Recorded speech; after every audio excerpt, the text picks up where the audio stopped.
یہ آل India radio کی Urdu service ہے۔ آپ ہماری نشریات آل انڈیا ریڈیو کی نیبرہڈ سروس 1 سے سماعت کر رہے ہیں۔ یہ نشریات DRM 1071 news on AIR app اور DD فری ڈش پر بھی دستیاب ہیں۔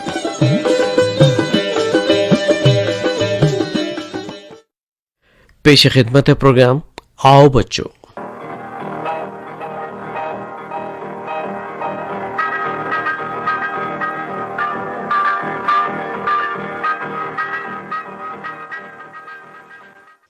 آؤ بچوں پروگرام کے تمام سامعین کی خدمت میں نعیم کا پرخلوص آداب اور سبھی ننھے دوستوں کو بھی بہت سارا پیار۔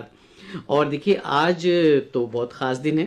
اب ہمارے سامعین سوچ رہے ہوں گے کہ آج خاص دن کیوں ہے یا کیا ہے خاص دن۔ جی ہاں بچوں، 5 ستمبر کو ہم یوم اساتذہ مناتے ہیں اور تمام اسکولوں میں اس کی تیاری کی جاتی ہے۔ ہمارے بہت سارے نئے دوستوں نے تو تیاری کر بھی لی ہوگی کیونکہ بس اس دن کی آمد ننے دوستوں ڈاکٹر رادھا کرشنن کی شخصیت کسی تعارف کی محتاج نہیں ہے۔ وہ ہندوستان ہی نہیں بلکہ پوری دنیا میں اپنی الگ شہرت رکھتے تھے۔ وہ بہت بڑے فلاسفر تھے۔ یہ کہنا کہ وہ ہندوستان کی شناخت تھی کوئی غلط نہیں ہوگا بچوں، اور بنیادی طور پر وہ استاد تھے۔ اسی حیثیت سے ان کے جنم دن یعنی کہ 5 ستمبر کو یوم اساتذہ کے طور پر منا کر ہم انہیں خراج عقیدت پیش کرتے ہیں۔ اور ننے دوستوں، ڈاکٹر سروپلی رادھا کرشنن ہندوستانی سماجی ثقافت کے دل دادا، ایک ماہر تعلیم، عظیم فلسفی اور عظیم مقرر تھے۔ وہ آزاد ہندوستان کے دوسرے صدر تھے۔ ڈاکٹر رادھا کرشنن نے اپنی زندگی کے 40 اہم سال ٹیچر کے طور پر گزار دیے، اور ان میں ایک لائق ٹیچر کے سارے گن موجود تھے۔ سن 1962 میں جب وہ صدر بنے تھے، اس وقت کچھ شاگرد اور ان کے کچھ مداح ان کے پاس گئے۔ اسی وقت سے بات چیت کے بعد انہوں نے اپنا جنم دن یوم اساتذہ کے طور پر منانے کی خواہش ظاہر کی تھی، جس کا نتیجہ ہے بچوں کہ سارے ملک میں ڈاکٹر رادھا کرشنن کی پیدائش کے دن 5 ستمبر کو یوم اساتذہ منایا جاتا ہے۔ اسی سلسلے میں ایک تقریر ہم آپ کو سنوا رہے ہیں، اور یہ تقریر واضح کرتی ہے کہ ان کی شخصیت کتنی عظیم تھی۔ ڈاکٹر رادھا کرشنن کی تاریخ ساز شخصیت فلسفہ، تعلیم اور سیاست میں ایک منفرد حیثیت رکھتی ہے۔ ان کی زندگی کے حالات مشکل سے ملتے ہیں۔ ایک مرتبہ ڈاکٹر ورجلس فرم نے اپنی کتاب کے لیے ان سے مقالہ لکھنے کی فرمائش کی۔ ڈاکٹر رادھا کرشنن نے کافی تقاضوں کے بعد مقالہ میری جستجوئے صداقت یعنی مائی سرچ فار ٹروتھ کے عنوان سے لکھا۔ اس میں انہوں نے اپنے حالات زندگی بھی لکھے تھے۔ اس مقالے سے ان کی زندگی کے بارے میں بڑی مفید معلومات فراہم ہوئیں۔ وہ لکھتے ہیں، میں 5 ستمبر سن 1888 کو موضع تروتنی میں پیدا ہوا، جو مدراس سے 40 میل دور ہے۔ میں غریب اور گمنام باپ کا دوسرا بیٹا ہوں۔ میری ساری کامیابی، عزت اور شہرت یہ سب تقدیر کا کرشمہ ہے۔ میں بخت کا قائل ہوں، اتفاق یعنی چانس کا نہیں۔ سن 1888 سے لے کر سن 1896 تک میں اپنے موضع تروتنی میں رہا۔ میرے والدین بہت مذہبی لوگ تھے اور ان کی زندگی کا اثر مجھ پر بھی پڑا۔ میں 1896 میں مشن ہائی اسکول تروپتی میں داخل ہوا۔ 4 سال کے بعد سن 1900 میں مشن کالج ویلور میں داخلہ لیا اور سن 1904 میں مدراس کرسچین کالج مدراس میں داخل ہوا، اور یہیں سے سن 1908 میں فلسفے میں ایم اے کیا۔ ڈاکٹر رادھا کرشنن نے عیسائی تعلیمی ادارے میں تعلیم حاصل کر کے عہد جدید کی تعلیمات سے واقفیت پیدا کی۔ سن 1909 میں جب doctor Radha Krishnan Madras presidency college Madras میں لیکچرر فلسفہ مقرر ہوئے تو انہوں نے پوری توجہ کے ساتھ ہندو فلسفہ، اپنشد، بھگوت گیتا اور برہم سوتر کا گہرا مطالعہ کیا۔ شنکراچاریہ، رامانج، مادھو اور ولبھ آچاریہ کی عالمانہ شرح سے استفادہ کیا۔ بودھ دھرم اور جین دھرم کا مطالعہ کیا۔ اس کے بعد یورپین فلسفے کی طرف متوجہ ہوئے۔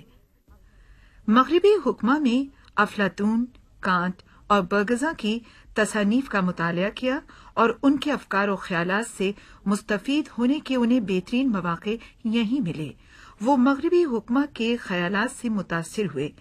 رابندر ناتھ ٹیگور کے خیالات سے بھی وہ کافی حد تک متاثر تھے۔ انہوں نے اپنی تصنیفی زندگی کا آغاز ٹیگور کے فلسفے کی شرح سے کیا ہے۔ یہ کتاب سن 1918 میں شائع ہوئی اور ٹیگور نے اسے بہت پسند کیا۔ 1918 میں میسور یونیورسٹی میں پروفیسر مقرر ہوئے۔ 1920 میں ڈاکٹر رادھا کرشنن کی دوسری کتاب فلسفہ عصر حاضر یعنی The Reign of Religious in Contemporary Philosophy شائع ہوئی۔ اس کتاب میں لائنز، جیمز وارڈ، ولیم جیمز، رسلی اور برگزا وغیرہ پر تنقید کی گئی تھی۔ اس کتاب کی بڑی قدر ہوئی اور یہ ہندوستان، انگلستان اور امریکہ کی بعض یونیورسٹیوں کے نصاب میں داخل کی گئی۔ 20 سال تک انہوں نے ہندی فلسفے کے تمام مآخذ کا سنسکرت میں مطالعہ کیا اور اسے یورپ کے سامنے پیش کیا۔ مغربی فلسفے پر اس کی فضیلت ثابت کی۔ مشرق اور مغرب کے تمام مذاہب اور مدارس فکر کا مطالعہ کیا۔ ڈاکٹر رادھا کرشنن شنکراچاریہ کے مرید تھے اور اقبال رومی کے۔ ڈاکٹر رادھا کرشنن اور علامہ اقبال کے نظریے بھی یہی ہیں، دونوں مغربی تہذیب سے نالا ہیں۔ ڈاکٹر رادھا کرشنن نے ویدانیت کا فلسفہ ساری دنیا کو سمجھایا۔ ان کا عقیدہ ہے کہ ویدانیت اپنشدوں کا نچوڑ ہے۔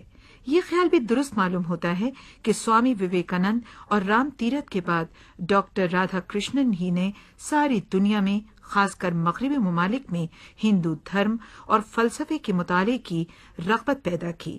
ڈاکٹر رادھا کرشنن ہندوستان کے آزاد ہونے کے بعد مختلف عہدوں پر فائز رہے۔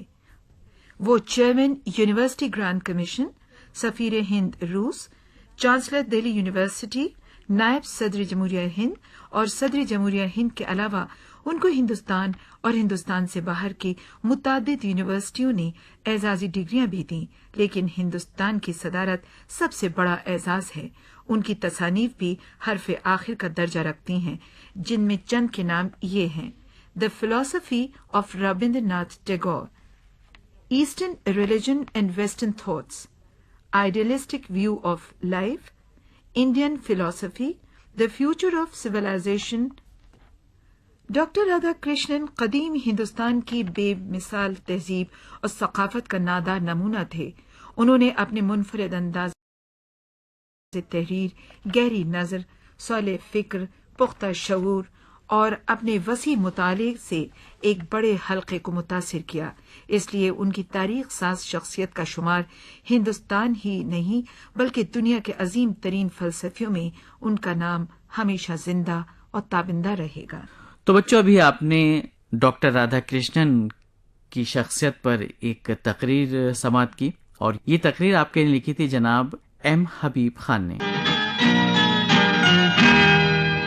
آؤ تمہیں چاند پہ لے جائیں، پیار بھرے سپنے سجائیں، چھوٹا سا بنگلہ بنائیں، ایک نئی دنیا بسائیں۔ آؤ تمہیں چاند پہ لے جائیں۔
ماہرین کے مطابق میڈن نہ صرف بہت ذہین ہے بلکہ ان کا حافظہ بھی بے مثال ہے۔ حیرت انگیز امر یہ ہے کہ وہ ابھی KG میں پڑھتے ہیں اور ان کی 6 سالگرہ پر ان کی دادی نے عالمی نقشوں پر مبنی ایک گلوب تحفے میں دیا، جس کے بعد میڈن نے ہر ملک کا نام اس کے جھنڈے کے حوالے سے یاد کر لیا۔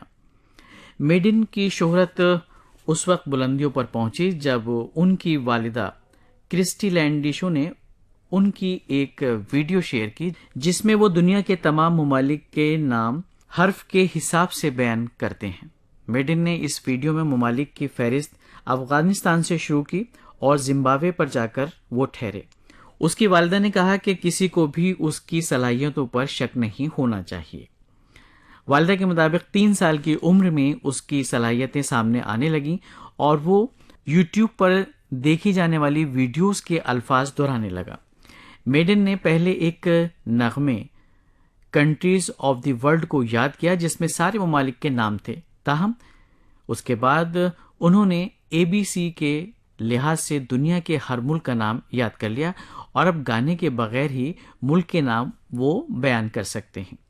تو میڈن بہت ہی ذہین ایک چھوٹے سے ہمارے دوست ہیں، ہم یہ کہیں گے۔ اور بچوں دیکھیے، یہ جو ذہانت ہے آپ میں، ہم میں، سبھی میں ہوتی ہے اور خاص طور پہ چھوٹے بچوں میں تو بہت زیادہ ہوتی ہے۔ ضرورت اس بات کی ہوتی ہے اس ذہانت کو پہچاننا، اس کو آگے لانا، سب کے سامنے لانا اور حوصلہ افزائی کرنا۔ چونکہ حوصلہ افزائی کرنے کے بعد آپ کی ذہانت نکھرتی ہے، آپ کی ایک الگ شخصیت بن کر نکلتی ہے، نکھرتی ہے، اور ہم امید کرتے ہیں کہ ہمارے جو تمام ننھے منھے دوست ہیں وہ بھی کہیں نہ کہیں ضرور ذہانت کا ثبوت دیں گے اور ایسے ہی میڈن کی طرح سے اپنا اور اپنے والدین کا، اپنے ملک کا نام ضرور روشن کریں گے۔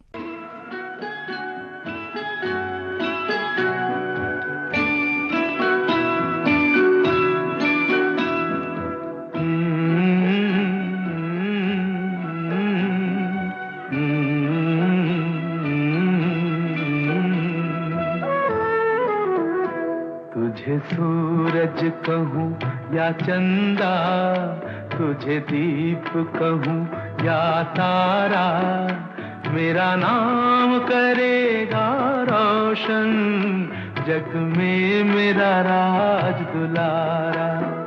تجھے سورج کہوں یا چندا، تجھے دیپ کہوں یا تارا، میرا نام کرے گا روشن، جگ میں میرا راج دلارا۔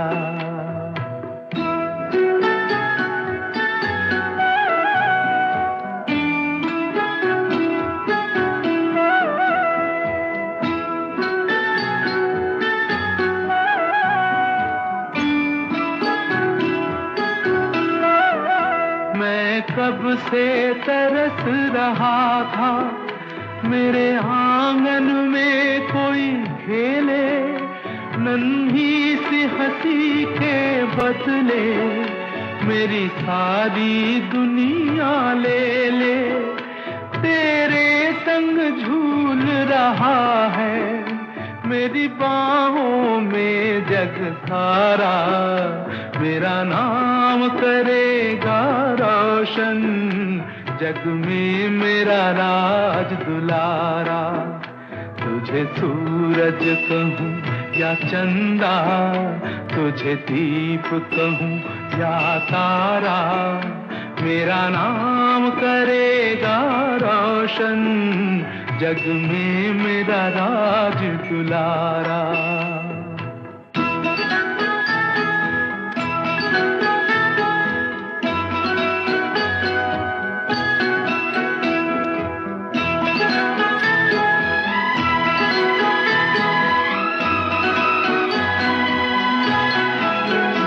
آج انگلی تھام کے تیری تجھے میں چلنا سکھلاؤں، کل ہاتھ پکڑنا میرا جب میں بوڑھا ہو جاؤں، تو ملا تو میں نے پایا جینے کا نیا سہارا، میرا نام